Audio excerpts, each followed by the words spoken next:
قبلہ شاہ صاحب بیٹھے ہیں، علامہ توقیر الحسن باجوہ صاحب بیٹھے ہیں. یہ فقہ کی کتابوں میں لکھا ہے کہ جب مسجد کی صفائی کی جائے نا تو جو مسجد کا کوڑا ہے نا، ظاہر ہے نکلے گا نا کوڑا کا، ریت ہوگی، مٹی ہوگی، کچھ اور بھی معاملات ہو سکتے ہیں. تو فقہ کی کتابوں میں لکھا ہے کہ جو مسجد سے نکلنے والا کوڑا ہے اس کوڑے کو اس جگہ نہ پھینکا جائے جہاں عام گھروں کا کوڑا آتا ہے، کہ مسجد کے کوڑے کا بھی ادب کرنا ہے کہ یہ اللہ کے گھر کا کوڑا ہے. اس لیے حضرت ادب کیا کرو، ادب کیا کرو، ادب کیا کرو. ادب پہلا کرینہ ہے محبت کے کرینوں میں. اس لیے جب کبھی اللہ جل شانہ کے گھر میں آنے کی توفیق ہو جائے نا تو اپنی آوازیں پست رکھا کرو، یہاں آواز بلند نہیں کرنی ہے. یہ بہت بڑے بادشاہ کا دربار ہے، تو وہ کیونکہ ملک ندیم تھا، یہ اللہ کا دربار ہے، اس نے تو یہاں ہی کہہ دینا تھا نا جو کہہ دینا تھا. کہا یہاں بھی جائے گا لیکن آپ کو خبر نہیں ہوگی آپ کو کس انداز میں کہہ دیا جائے گا. کیونکہ بزرگوں سے ہم نے سنا ہے کہ وہ کسی کو لاٹھی لے کر مارنے نہیں آتا، لیکن کیا کرتا ہے بندے کو مت پٹھی ڈال دیتا ہے. پھر اس لیے ہمیشہ حضرت اس کا ادب کرنا ہے، اس کا احترام کرنا ہے.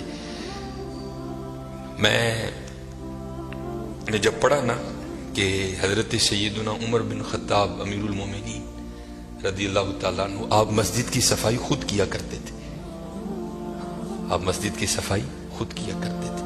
اس لیے حضرت اس گھر سے پیار کرو، اس گھر کی خدمت کرو، اس گھر کو سجاؤ، اس گھر کو سنوارو.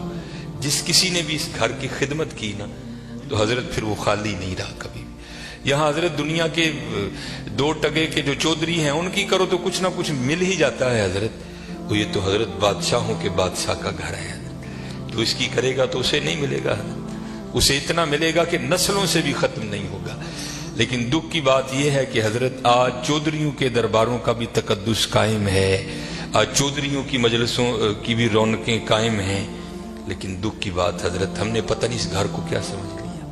نہیں حضرت وَأَنَّ الْمَسَاجِدَ لِلَّهِ، یہ اللہ کا گھر، یہ ایسا گھر ہے حضرت اگر آپ آ کر خالی بیٹھ ہی جائیں نا، کچھ بھی نہ کریں، صرف آ کر آپ بیٹھ بھی جائیں گے تو جتنی دیر بیٹھے رہیں گے آپ کے نامہ اعمال میں نیکیاں لکھی جائیں گی. یہ ایسا سونا گھر ہے. اور حکیم صاحب رحمۃ اللہ تعالی نے تو اکثر فرمایا کرتے تھے کہ بھائی سانو تے جو ملے ایتھوں ہی ملے ہے، سانو تے جو ملے ایتھوں ملے ہے. ابو بکر صدیق کو جو ملا مسجد سے ملا، حضرت عمر کو جو ملا مسجد سے ملا، حضرت عثمان غنی کو جو ملا مسجد سے ملا، حضرت سیدنا علی المرتضیٰ کو جو ملا مسجد سے ملا، ہمارے بڑوں کو جو ملا حضرت مسجد سے ملا حضرت.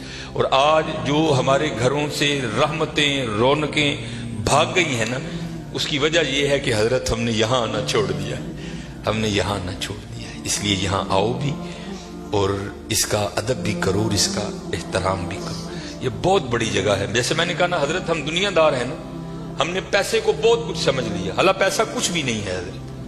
پیسہ سب کچھ اللہ کی ذات ہے حضرت. اگر وہ ہے تو پیسہ کام آئے گا، اگر وہ نہیں تو پیسہ کیا کرے گا یار، کچھ بھی نہیں کرے گا.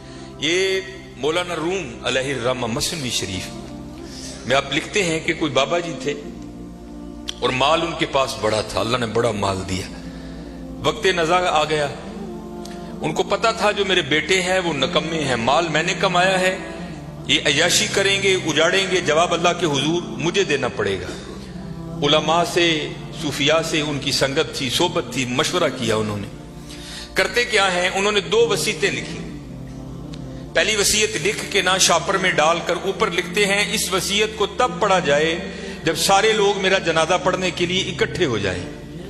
ایک اور وصیت لکھی، اسے شاپر میں ڈالا، لفافے کو بند کیا اور اس کے اوپر لکھا اس وصیت کو تب پڑھا جائے جب میرا جنازہ پڑھ دیا جائے.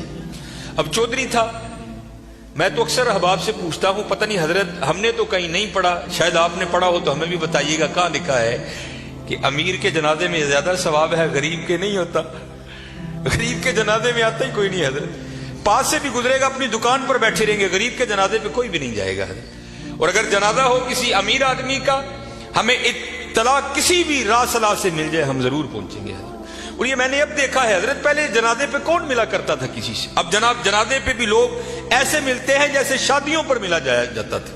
اور اس کا مقصد کیا ہوتا ہے، پاجی دھیان رکھیو میں بھی آیا جی تے جے کل کو میرا مر گیا تو تسی بھی آنا جی. عجیب رنگ لگ گیا یار.